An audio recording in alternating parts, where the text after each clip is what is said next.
मुझे आपसे कुछ कहना है, समझ नहीं आ रहा कैसे कहूं। यार परेशान तो है वो, और परेशानी के पीछे वजह भी है। श्रेया ने जो फैसला लिया है उसके पीछे कोई तो वजह है, पर क्या वजह हो सकती है? तुम ये शादी किसी दबाव में तो नहीं कर रही हो ना? ये सब तुम सुनोगी तो तुम भी चौंक जाओगी। बताइए ना, क्या बात है? बेटा, हमने तुम्हारी और सिद्धार्थ की सगाई का दिन तय कर दिया है। कर दिया? एकाधिपत्य योग है बेटा, बहुत ही सुंदर योग है। पंडित जी, कौन सी डेट निकली है? 28 सितंबर। इतनी जल्दी?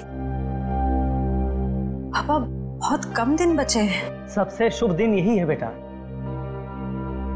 इसके बाद पूरे वर्ष इतना उत्तम दिन है ही नहीं। हाँ तो ठीक है ना पंडित जी, हम भी तैयार हैं। भला शुभ काम में देरी कैसी, क्यों? बेटा, तुम्हें तो कोई एतराज नहीं है ना?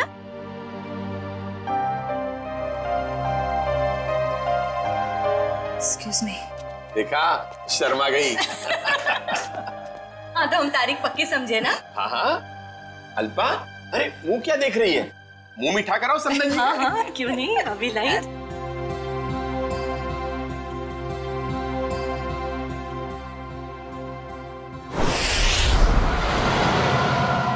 मुझे तो यकीन ही नहीं हो रहा है।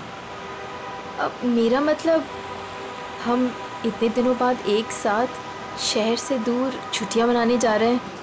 हमारी शादी की सालगिरह के लिए इससे बेहतर गिफ्ट और कोई हो ही नहीं सकता था। तुम्हारे लिए एक सरप्राइज और था। सरप्राइज? क्या सरप्राइज है? बताओ बताओ ना, क्या सरप्राइज है शेखर? अरे आराम से, अरे आराम से, अरे गाड़ी ठुक जाएगी। वाओ, बहुत सुंदर है।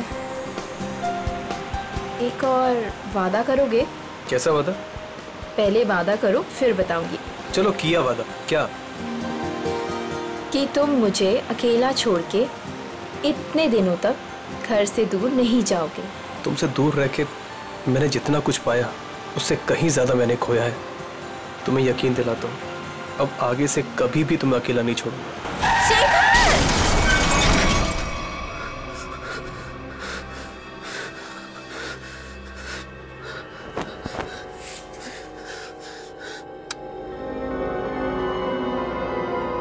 निशा,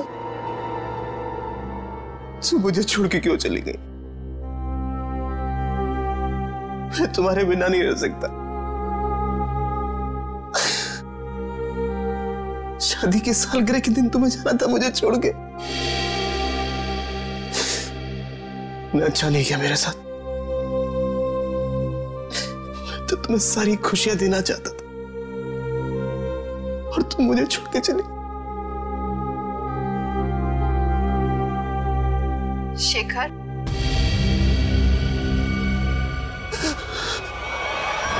मुझे तुम्हारी बहुत याद आ रही है। मैं इस तरीके से अकेले नहीं रह सकती। तुम अपना वादा नहीं भूल सकते शेखर। मुझे तुम्हारी बहुत याद आ रही है शेखर। मेरे पास आ जाओ शेखर। मुझे तुम्हारी बहुत याद आ रही है। मैं इस तरीके से अकेले नहीं रह सकती। मेरे पास आ जाओ। तुम अपना वादा नहीं भूल सकते शेखर। मुझे तुम्हारी बहुत याद आ रही है। क्यों मुझे यहाँ पे अकेला छोड़ा है तुम? मेरे पास आ जाओ। तुम्हारी बहुत याद आ रही है शेखर। क्यों मुझे यहाँ पे अकेला छोड़ा है तुमने?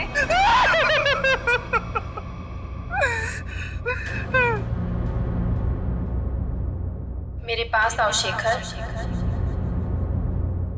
मेरे पास आओ शेखर। शेखर,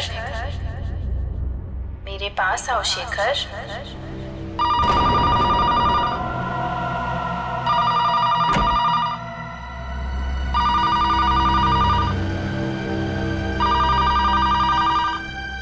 शेखर, मुझे तुम्हारी बहुत याद आ रही है। मैं इस तरीके से अकेले नहीं रह सकती। कहाँ हो तुम? कहाँ हो? मैं यहाँ हूँ शेखर। आओ मेरे पास। निशा तुम क्या हुआ? लेकिन तुम तो मर चुकी हो। तुमने वादा किया था शेखर कि तुम मेरा साथ कभी नहीं छोड़ोगे। आओ चलो मेरे साथ।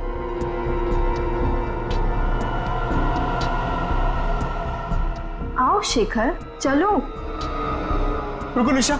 चलो शेखर आओ। रुको निशा, रुको रुको निशा, रुको निशा, निशा।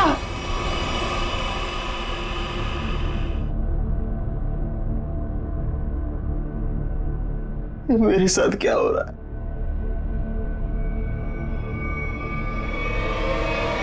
निशा!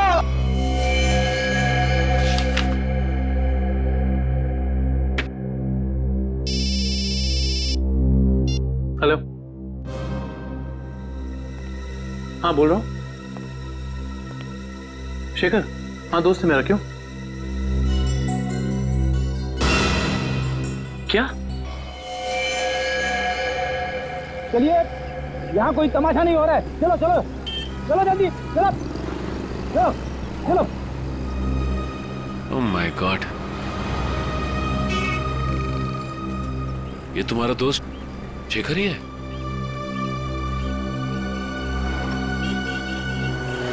ले जाओ इन्हें।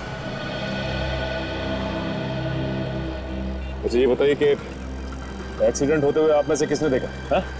जी साहब, मैंने देखा। क्या हुआ था यहाँ पर? देखिए साहब, टेम्पो वाले की कोई गलती नहीं है। टेम्पो वाले की बड़ी तरफदारी कर रहे हो तुम। क्या नाम है तुम्हारा? जी मेरा नाम अविनाश है और जो सच है वही बता रहा हूँ साहब। मतलब ये एक एक्सीडेंट था? सर ऐसा भी नहीं है। तो फिर? सर वो चलते चलते किसी के साथ अजीबोगरीब बात कर रहा था। हाँ, मैं तुम्हें अकेला नहीं छोड़ सकता। मैं अरे मैं साथ कह रहा हूँ कसम से। तुम बिल्कुल परेशान मत, बिल्कुल नहीं। मेरी बात सुनो, तुम बिल्कुल परेशान मत हो। हाँ, क्या प्रॉब्लम है? मैं तैयार हूँ। तुम बिल्कुल घबराओ, मैं आ रहा हूँ भाई साहब, मैं आ रहा हूँ। तुम बिल्कुल घबराओ मत भाई साहब। आपकी तबीयत ठीक नहीं है क्या? पहुँचने वाला हूँ। हाँ, अगर सुनिए ना, अगर आप चाहे तो मैं आपके घर वालों को बुला सकता हूँ। मैं आ रहा हूँ। तुम भाई साहब सुनिए। तुम छोड़ना यार, लगता है कोई पागल है।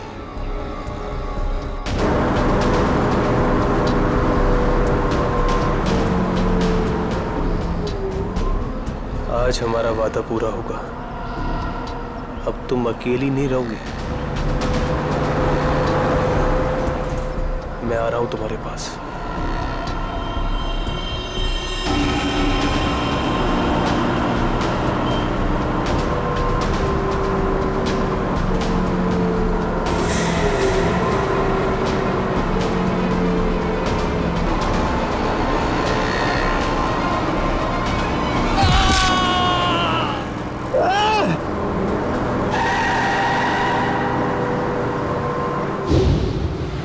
मतलब शेखर ने आत्महत्या की है? ऐसा नहीं हो सकता सचिन। अभी कुछ दिन पहले ही शेखर की पत्नी की मौत हुई है कार एक्सीडेंट में। कार एक्सीडेंट में? शायद अपनी वाइफ की मौत की वजह से शेखर बड़ा डिप्रेस हो गया होगा और इसीलिए उसने अपनी जान दे दी होगी। नहीं, वो इतना कमजोर नहीं था कि। शायद मैं समझ सकता हूँ तुम्हारी फीलिंग्स। वो तुम्हारा दोस्त था, लेकिन इन लोगों ने उसे मोबाइल पे बात करते हुए देखा, गाड़ी के सामने कूदते हुए देखा। हाँ, फोन पर तो बात कर रहा था, अजीब अजीब तरीके से। मैं आ रहा हूं, मैं तुम्हें बचा लूंगा, मैं तुम्हारे साथ रहूंगा। मगर किससे? किसी से नहीं सर। आज सुबह से शेखर ने ना ही किसी से बात की है और ना ही उसे किसी का फोन आया था। तो फिर बात कर किससे रहा था? पता नहीं सचिन, पर मुझे नहीं लगता कि आत्महत्या है। ये शेखर रहता कहाँ है? वो वापस आ गई। कहाँ हो तुम? मैं अकेला हूँ। It was my fault. She's back. She's in danger. मैं तुम्हें अकेला छोड़ के नहीं जा सकता। I'm alone without you. हम जल्दी मिलेंगे। क्या है ये सब? तो लगता है शेखर की दिमागी हालत पूरी तरह से बिगड़ चुकी थी। क्या मतलब हो सकता है ये सब लिखने का? तुम वापस आ गई, मैंने तुम्हें ढूंढ लिया है। She is back. तो जिन लोगों ने शेखर का एक्सीडेंट होते हुए देखा था, उनका कहना है कि गाड़ी के आगे कूदने से पहले शेखर फोन पर ऐसी बातें कर रहा था जैसे यहाँ पर लिखा।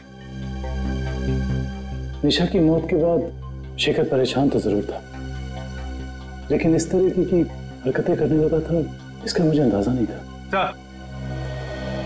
ये मोहन है शेखर जी के पड़ोसी। तो मोहन, ये बताओ कि क्या तुम्हें कभी महसूस हुआ कि निशा की मौत के बाद शेखर के बर्ताव में कुछ बदलाव आ गया? निशा भाभी के जाने के बाद शेखर भाई साहब बहुत गुमसुम हो गए, यहाँ तक कि उन्होंने घर से बाहर निकलना भी छोड़ दिया था, हमसे बात भी नहीं करते थे। हाँ सर, कभी कभी रात में जोर जोर से निशा निशा कहकर चीखते थे और बहुत तेज आवाज में वीडियो देखते थे। ठीक है, थैंक यू मोहन, आप जा सकते हैं, लेकिन अगर दोबारा जरूरत पड़ेगी तो हम आपको कांटेक्ट करेंगे।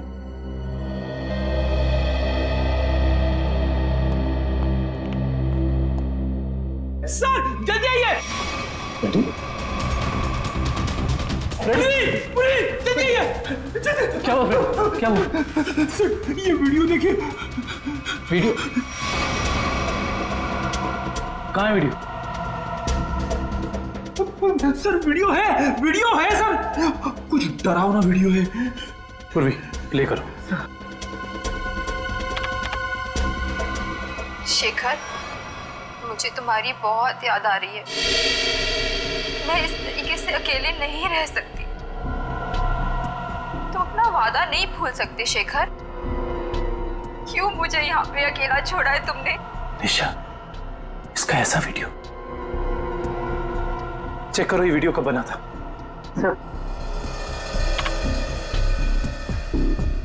12 सितंबर 2014। लेकिन ऐसा कैसे हो सकता है, क्योंकि निशा की मौत तो जुलाई के दूसरे हफ्ते में हुई थी। सर हो सकता है निशा का एक्सीडेंट हुआ हो, पर वो मरी ना, और इसमें उसकी कोई चाल हो। नहीं पूर्वी, ऐसा हो ही नहीं सकता, क्योंकि निशा का अंतिम संस्कार मेरी आंखों के सामने हुआ है। फिर ये वीडियो कैसे सर? इस बात का पता लगाने के लिए हमें निशा के कार एक्सीडेंट की गहराई तक जाना होगा।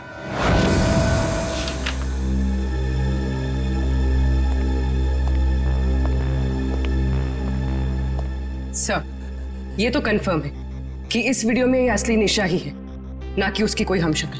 मगर ये कैसे हो सकता है? मरने के बाद दोबारा वापस आना ये किस्से कहानियों में होता है, असली जिंदगी में नहीं। मतलब साफ है, ये वीडियो निशा के मरने के पहले का है। लेकिन निशा अपना ऐसा वीडियो क्यों बनाएगी? शायद शेखर को परेशान करने के लिए, लेकिन उसके मरने के बाद किसी ने इस वीडियो का गलत इस्तेमाल किया, शेखर को मानसिक तौर पे कमजोर करने के लिए। लेकिन कौन कर सकता है ऐसा, और कोई ऐसा क्यों करेगा? पूरी जरा इस वीडियो को फिर से प्ले करना। शेखर, मुझे तुम्हारी बहुत याद आ रही है। मैं इस तरीके से अकेले नहीं रह सकती। ये जरा ध्यान से देखो, निशा के होठों का हिलना और शब्दों का निकलना कुछ मैच नहीं हो रहा है। ऐसा लग रहा है कि वो बोल कुछ रही है और किसी ने उसके ऊपर शब्दों को चिपका दिया है। मुझे तुम्हारी बहुत याद आ रही है। मैं इस तरीके से अकेले नहीं रह सकती। हाँ, लगता है किसी प्रोफेशनल डबिंग आर्टिस्ट ने हूबहू निशा की आवाज निकाली है, जिससे शेखर धोखा खा गया है। जरा एक बार फिर से प्ले करना। मुझे तुम्हारी बहुत याद आ रही है। मैं इस तरीके से अकेले नहीं रह सकती। पॉज। ये देखा? ये तो दीवार है। नहीं, दीवार पे कुछ लिखा है। और भी जरा जूम करो। ये पेंटिंग का निचला हिस्सा, इस पे ये उस कलाकार का सिग्नेचर है जिसने ये पेंटिंग बनाई है। सर ये तो काफी जाने माने कलाकार है, मेरे पास भी इनकी एक पेंटिंग है। तो अब ये पता करना होगा कि पेंटिंग किस दीवार पे टंगी है और खरीदा किसने इसे। मकरन जी से मिलना पड़ेगा, वही बताएंगे ये पेंटिंग उन्होंने बेची किसको है। शेखर ने किसी किस्म का कोई जहर, कोई केमिकल नहीं खाया है। इसकी मौत एक्सीडेंट से ही हुई है। डॉक्टर साहब, शेखर की गाड़ी जिसमें एक्सीडेंट हुआ, उससे कुछ पता चला? पता तो चला है, और जो पता चला है वो काफी इंटरेस्टिंग है। आप बताता हूं।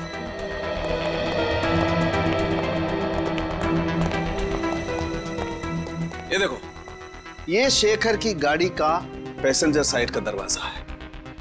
इस दरवाजे पर टक्कर मारी गई। जैसा कि हम जानते हैं, जब दो गाड़ियां एक दूसरे को टक्कर मारती हैं तो अपना निशान जरूर छोड़ जाती हैं। यहां पर भी वो निशान छोड़ा गया है। ये देखो, यहां पर ये नीला रंग, मतलब किसी नीले रंग की गाड़ी ने टक्कर मारी है। बिल्कुल। और जितने फोर्स के साथ ये डेंट पड़ा है, जितने फोर्स के साथ टक्कर मारी गई है, उस फोर्स को देख करके लगता है कि कोई बड़ी गाड़ी होगी, कोई ट्रक, टेम्पो, लॉरी, कुछ इस तरीके की गाड़ी है जिसने यहाँ पर टक्कर मारी है। सालुंके साहब, ट्रक हो या टेम्पो, जिस गाड़ी ने शेखर की कार को टक्कर मारी है, उस गाड़ी का भी कुछ ना कुछ तो नुकसान हुआ ही होगा ना? हाँ, हुआ है ना नुकसान, जरूर हुआ है। और उस नुकसान का सबूत भी हमें मिला है। ये देखो, उस गाड़ी के कुछ टुकड़े टक्कर की वजह से टूट करके वहां पर गिर गए। ये देखो,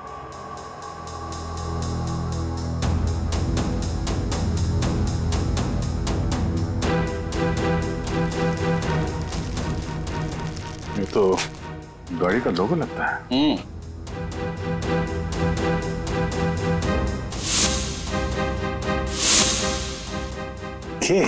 सर, शायद बीच का अक्षर गायब है।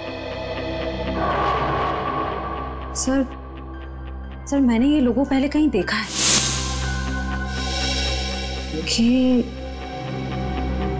KSS? KSS? वो एनजीओ, कल्याण सेवा सदन। ओह, निशा को मारने के लिए एनजीओ की गाड़ी का इस्तेमाल किया गया है। इस एनजीओ में जाके देखना पड़ेगा।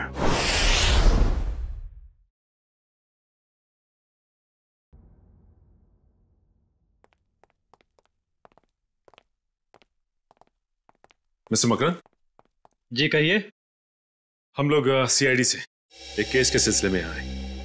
मेरे पास मगर मेरा किसी केस से क्या लेना देना है? फिर भी कहिए, मैं क्या मदद कर सकता हूं आप लोगों की? मकरन जी, हमें आपसे कुछ सवालों के जवाब जानने हैं। जरूर, खुशी होगी मुझे आप लोगों की मदद करके। पूछिए, क्या जानना चाहते हैं आप लोग? देखिए मकरन जी, हम एक ऐसे आदमी के बारे में जानना चाहते हैं जिसने आपसे पेंटिंग करी थी। वो पेंटिंग है आपके पास? देखिए, पेंटिंग के बारे में तो हमें ज्यादा कुछ नहीं मालूम, लेकिन एक वीडियो फुटेज से पेंटिंग का ये हिस्सा मिला हमें। यहाँ पे आपके सिग्नेचर्स हैं, ये देखिए।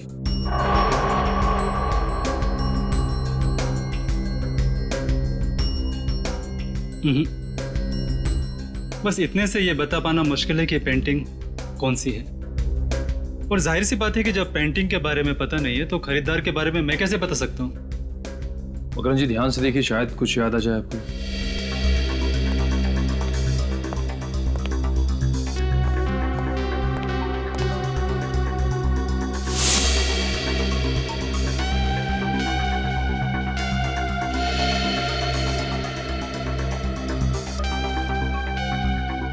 मकरन जी, ये बताइए कि आपने अपनी सभी पेंटिंग्स में पेंटिंग की बाईं तरफ सिग्नेचर किया है, जबकि इस पेंटिंग में आपने यहां दाईं तरफ सिग्नेचर किया है। इसकी कोई खास वजह? वजह है। इससे पहले मैं आप लोगों की तारीफ करना चाहता हूं कि सीआईडी वाले वो देख लेते हैं जो हम सोच नहीं पाते। शुक्रिया। मकरन जी, इसकी वजह क्या हो सकती है? आदतन मैं अपनी पेंटिंग्स के बाईं ओर साइन करता हूं, लेकिन एक दोस्त की याद में कुछ पेंटिंग्स में दाहिनी तरफ साइन किया है। वैसे मकरन जी, इस दोस्त की याद में इस तरह की कितनी पेंटिंग्स बेची आप? आइए,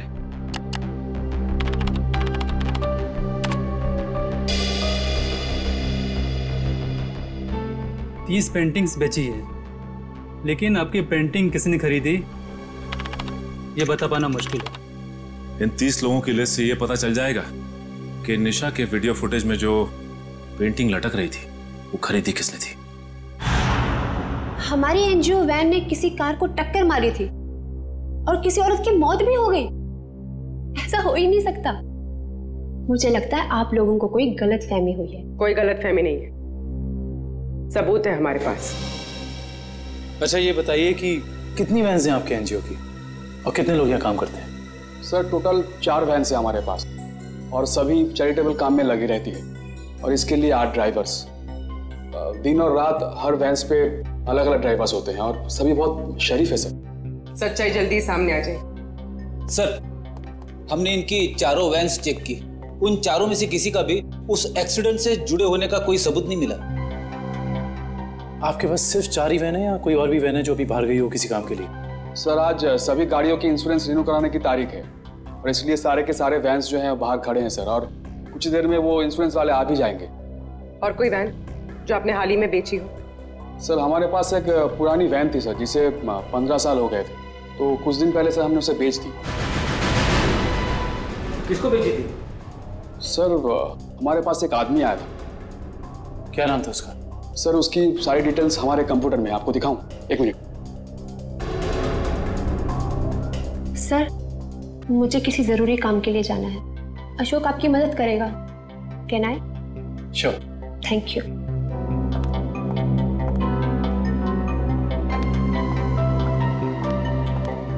सर ये वो आदमी, राकेश नाम है इसका। राकेश नहीं, मोहन है ये। तो ये है वो खूनी जो शराफत की चादर ओढ़कर खून कर रहा है।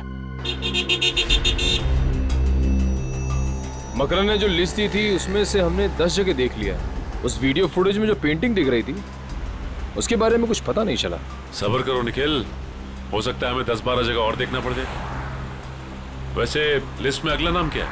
एक फिल्म टीवी प्रोडक्शन हाउस है, original media works, Goregaon east. मुझे लगता है निखिल ये हमारा आखिरी पड़ाव होगा। सर वो कैसे? वो ऐसे कि हमें किसी ऐसी जगह की तलाश है जहाँ पे निशा का वीडियो शूट किया गया और साथ ही साथ वो पेंटिंग। हो सकता है कि निशा को एक्टिंग का शौक हो सकता है ये इस प्रोडक्शन हाउस में गई हो। इस ओरिजिन मीडिया वर्क्स में चल के देखते हैं। राहुल, मैं तुम्हारे बिना नहीं जी सकती राहुल, तुम्हें आना ही होगा। हमने कसमें खाई थी राहुल कि हम साथ जिएंगे और साथ मरेंगे। राहुल। अरे अरे अरे कहाँ चले आ रहे हैं आप लोग? वो ये रही पेंटिंग।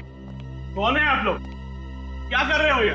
केतन, क्या हो रहा है ये सब? एक मिनट, हम लोग सीआईडी से और यहाँ जांच के सिलसिले में आए। सीआईडी? क्या बात है सर? इस फोटो को ध्यान से देखिए। क्या ये लड़की आपके यहाँ ऑडिशन के लिए आई थी? हाँ, कुछ हफ्तों पहले ये आई थी और मैंने इसे एक रोल के लिए फाइनल भी किया था, पर फिर इससे कांटेक्ट नहीं हो पाया। अब कांटेक्ट हो भी नहीं पाएगा क्योंकि उसकी मौत हो चुकी है। क्या? जी हाँ, और हमें शक है कि निशा के ऑडिशन के वीडियो टेप का इस्तेमाल उसके पति की आत्महत्या में किया गया है। पर सर हमें इस बारे में कुछ नहीं पता। हम काफी सालों से इस फील्ड में है, पर ऐसा तो पहली बार सुन रहे हैं। निशा के ऑडिशन के वीडियो टेप चाहिए हमें। अभी देते हैं सर। केतन,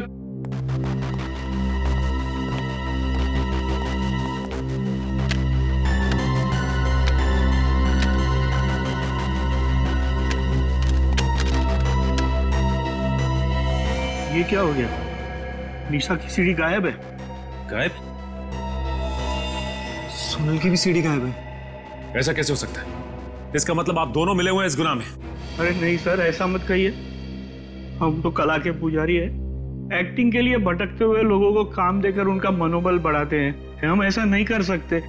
ये जरूर किसी ने दोनों सीडी यहाँ से चुरा ली है। आप हमें सोनल का एड्रेस दीजिए, हम खुद पता कर लेंगे कि सोनल ने क्या रोल निभाया इस गुनाह में।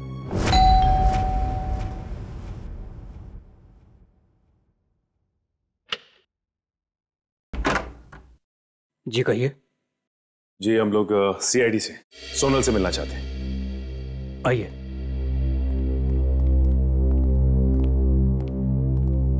ये है सोनल।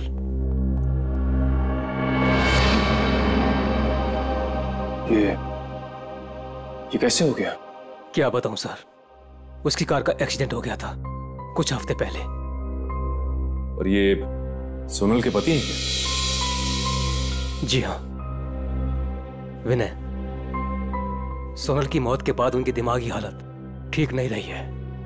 और अक्सर फोन करके कहा करता था कि सोनल आ रही है, सोनल बात करना चाहती है, पता नहीं और क्या क्या। और कुछ दिन पहले उसने आत्महत्या कर ली। जी नहीं, उन्होंने आत्महत्या नहीं की, बल्कि उनका खून हुआ है। ये खूनी बहुत ही शातिर है, उसने खून को आत्महत्या बनाने की कोशिश की है। अच्छा ये बताइए कि विनय ने कभी आपसे कहा था कि सोनल उसे टीवी या फिर कंप्यूटर में दिखाई देती? हाँ, उसकी मौत के 2 दिन पहले। और ये विनय काम क्या करते थे? जी वो डॉक्टर थे। डॉक्टर? विनय एक डॉक्टर था और ये शेखर एक रिसर्च केमिस्ट? सर दोनों के दोनों मेडिकल फील्ड में थे। वैसे आप कौन? मैं सोनल का चाचा। क्या आप बता सकते हैं कि विनय किसी शेखर नाम के आदमी को जानते थे क्या? पता नहीं सर, वैसे भी विनय अपनी निजी जिंदगी के बारे में कम ही बात करता था। दोनों एक दूसरे को तो जरूर जानते होंगे, वरना दोनों की मौत बिल्कुल एक ही जैसे कैसे हो सकती है? एक काम करते हैं, घर की तलाशी अच्छी तरह से लेते हैं, देखते क्या मिलता है।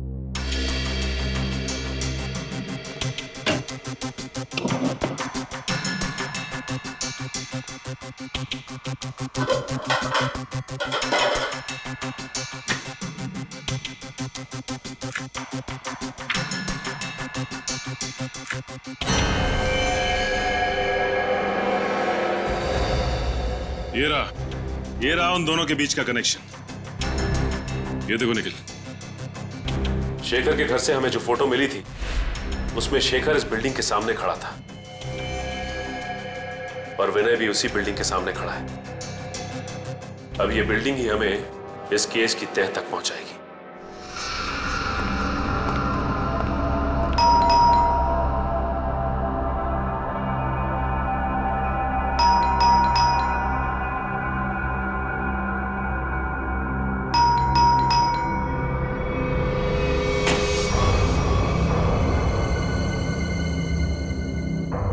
मोहन, मोहन, मोहन, मोहन। ऐसा लगता है घर पे कोई नहीं है। चलो। अंदर कोई है?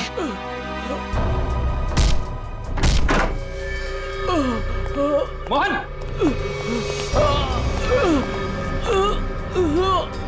लाइट चेक करो, घर में फर्स्ट एड बॉक्स है।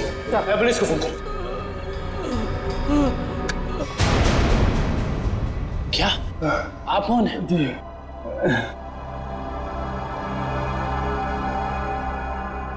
अगर ये मोहन है तो फिर वो कौन था जो शेखर के घर में हमसे मिला था?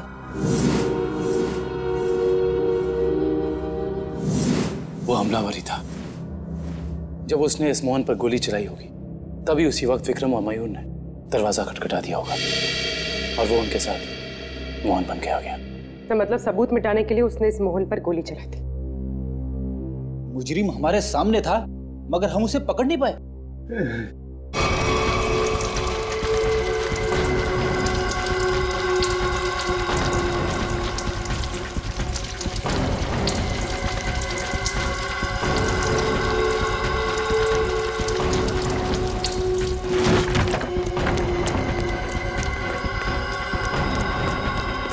भैया, यस बॉस। मैं पेट्रोल ठीक से डाला कि नहीं? Yes boss.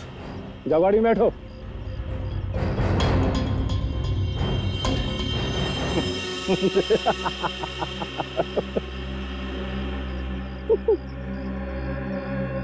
अब इस रिमोट के दबाते ही ये हवेली राख के ढेर में बदल जाएगी और किसी को पता भी नहीं चलेगा कि यहाँ आग कैसे लगी। 3, 4, 7। अब तुझे हेवन में पहुंचाता हूं।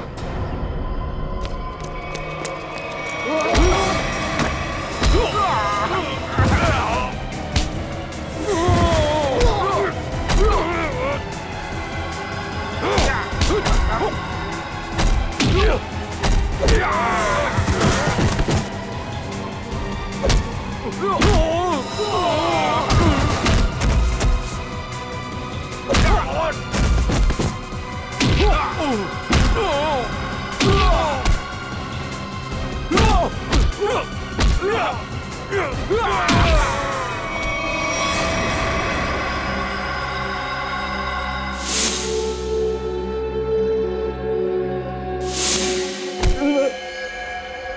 कभी राकेश बनता है तो कभी मोहन।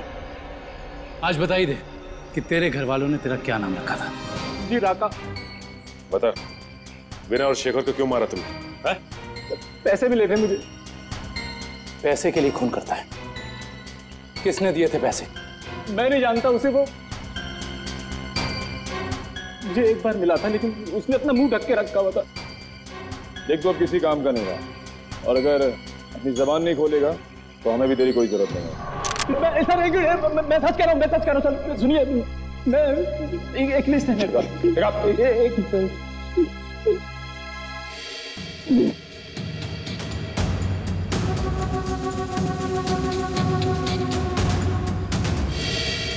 इस लिस्ट में विनय शेखर के साथ साथ और भी कुछ लोगों का नाम है। Doctor Arun, doctor Rahul. Doctor Rahul? कहीं ये वही डॉक्टर राहुल तो नहीं जिनकी मौत कुछ दिन पहले एक्सीडेंट में हो गई थी? इसका मतलब एक ही तरह के पेशे वाले लोगों की मौत हो रही है एक्सीडेंट से। ये बता के ये लिस्ट तुझे किसने दी? उसने जिसने तुझे पैसे दिए? हाँ? जी देख, सीधी तरीके से उसके बारे में बता दे, वरना इन सारे खूनों का इल्जाम तेरे सर पे चढ़ेगा और वो वहां आजाद घूमता रहेगा। सर मैं सच कह रहा हूँ सर, मैं उसे जानता नहीं, उसका नाम भी नहीं जानता। वो थोड़ा लंगड़ा के चलता था। और हाँ सर, वो जब उसने मुझे पैसे दिए थे तो उसके दाहिने हाथ पे जलेबे का निशान था। देखिए साहब, टेम्पो वाले की कोई गलती नहीं है। तो फिर? सर वो चलते चलते किसी के साथ अजीबोगरीब बात कर रहा था। कहीं वो आदमी अविनाशी तो नहीं जो शेखर की एक्सीडेंट वाली जगह पे हमसे बातचीत करा? उसका हाथ भी जला हुआ और वो वहां शेखर की मौत का नजारा देखने के लिए खड़ा था। हाँ, और ये भी साबित करने की कोशिश कर रहा था कि मौत एक्सीडेंट नहीं बल्कि आत्महत्या है, जिससे शेखर की मौत पर कोई जांच ना हो। सर इसका मतलब उन डॉक्टर्स को मारने का कॉन्ट्रैक्ट अविनाश ने दिया था? देखते हैं ये अविनाश किस बिल में जाकर बैठा है। हाँ हाँ, जो भेजा मिल गया आपको? बताइए क्या लिखा है? ठीक है, हर check post, airport, bus stop, railway station, हर जगह सिक्योरिटी बढ़ा दो। वो शहर से बाहर नहीं निकलना चाहिए। ओके ठीक है। लेकिन अविनाश की फोटो सबको भेज दी है? हाँ सर, भेज दिया है। यहाँ तक कि उसकी फोटो सारे खबरियों तक पहुँच गई है। वो शहर छोड़ के भाग नहीं पाएगा। और उसकी कार का कुछ पता चला? नहीं सर, जब हमारी दूसरी टीम उसके घर गई थी तो घर खाली था, उसकी कार भी गायब थी। इसका मतलब अपनी कार से ही भागा है वो? क्या पता, अब तक वो शहर से बाहर ही ना निकल गया हो। Hello, okay thank you. क्या हुआ श्रेया? सर अविनाश की गाड़ी तिलोक नगर में देखी गई है। तिलोक नगर? वो रास्ता तो शहर से बाहर की तरफ जाता है। जरूर वो भागने की फिराक में है। उन्हें किसी भी हाल में निकलने नहीं देना है। छोड़ दीजिए मुझे, जाने दीजिए। मैं कसम खाता हूँ, मैं किसी से कुछ नहीं कहूंगा। जिंदा रहेगा तो कहेगा ना? हाँ? मैं देश छोड़कर चला जाऊंगा। मैं अपने बारे में किसी से कुछ नहीं कहूंगा और खुनी तवा के बारे में भी किसी से कुछ नहीं कहूंगा। मुझे मत मारो। मरना तो तुझे पड़ेगा, इसलिए तो तू यहाँ पड़ा था। अपनी जान को बिना फिक्र किए हुए शेखर की जान बचाने चला। हाँ? तेरी मौत मेरे हाथों लिखी है, सिर्फ मेरे हाथों।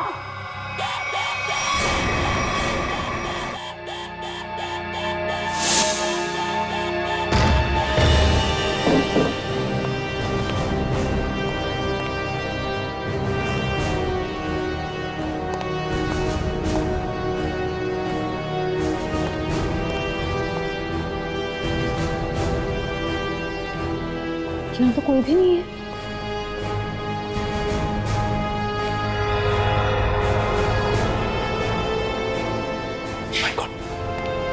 अविनाश तू?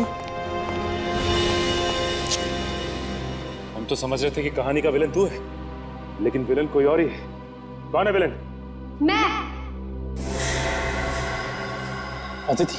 नहीं नहीं नहीं नहीं, आगे पीछे नजर घुमा के देखो पहले।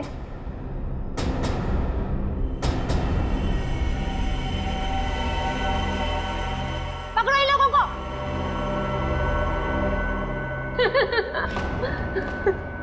जल्दी पकड़ो, चलो। वो कर रही हो ये सारे खून तुम? हाँ?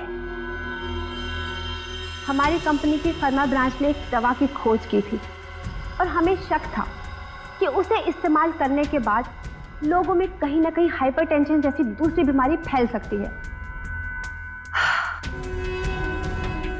और हम लास्ट स्टेज पर थे और फिर हमने अपने ही फील्ड के लोगों से जांच के लिए उनसे कांटेक्ट किया। तो फिर उन सबका खून क्यों? उन्होंने रिपोर्ट दी कि इस दवा को इस्तेमाल करने के बाद लोग ठीक तो हो सकते हैं, लेकिन 5-10 साल के बाद उन्हें कैंसर जैसा रोग लग सकता है और मुझे किसी भी हालत में इस दवा को लॉन्च करना था, ये जानते हुए भी कि वो दवाई नहीं दीमक है। मेरे करोड़ों रुपए डूब चुके थे, अब मैं पीछे नहीं हट सकती थी, इसलिए दवा लॉन्च करने से पहले मुझे उन 10 लोगों को ठिकाने पर लगाना था। और इसीलिए तुमने अपना खूनी खेल शुरू कर दिया, और वो भी कुछ इस तरह से कि वो आत्महत्या लगे। क्योंकि मैं नहीं चाहती थी कि इनके केस की जांच हो और मुझ पर कोई शक करे। लेकिन अविनाश को मारने में तुम कामयाब नहीं हो पाई, है ना? मैंने अविनाश को पहले से ही जानबूझकर छोड़ रखा था, क्योंकि वो समझ गया था कि उसके ग्रुप के लोग लगातार मारे जा रहे हैं और वो छुप गया। लेकिन जब वो शेखर को समझाने गया, फिर मेरी निगाह उस पर गई। और तुमने सोचा राका के जरिए तुम सारा इल्जाम अविनाश पर डाल दोगे? हाँ, ताकि जब अविनाश मर जाता सबको यही लगता कि ये खून करके फरार हो गया। और शेखर के घर में निशा की आत्मा का खेल क्या था? होलोग्राम, और कुछ भी नहीं, लाइट से बनी 3D आकृति। शेखर इसलिए धोखा खा गया क्योंकि हमने उसके दिमाग में भर दिया था कि निशा वापस आ गई है। अपनी जानकारी का जितना गलत इस्तेमाल करना था तुम कर चुकी।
कहाँ भाग रही हो? अब बाकी की जिंदगी जेल में चक्की पीसना। अगर तुम्हें फांसी भी हुई ना तो वो भी कम है तुम्हारे लिए।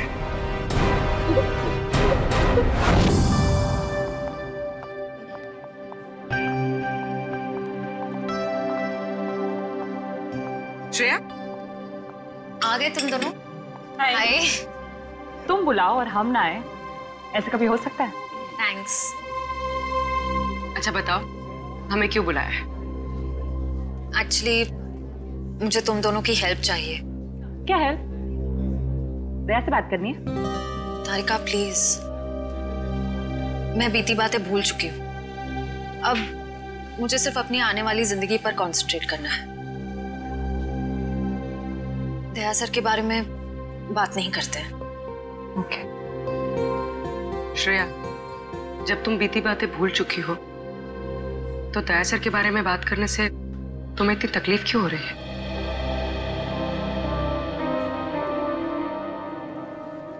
पूर्वी, मैंने तुम दोनों को ये बताने के लिए बुलाया है कि मेरे और सिद्धार्थ की सगाई की डेट फिक्स हो गई है।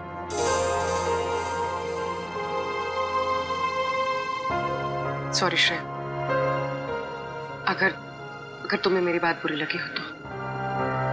आई एम सॉरी यार, तुम दोनों मेरी बेस्ट फ्रेंड्स हो, पर इस वक्त मैं सिर्फ अपने दिमाग की सुनना चाहती हूँ। अपने दिल के करीब जाने से भी मुझे बहुत डर लगता है।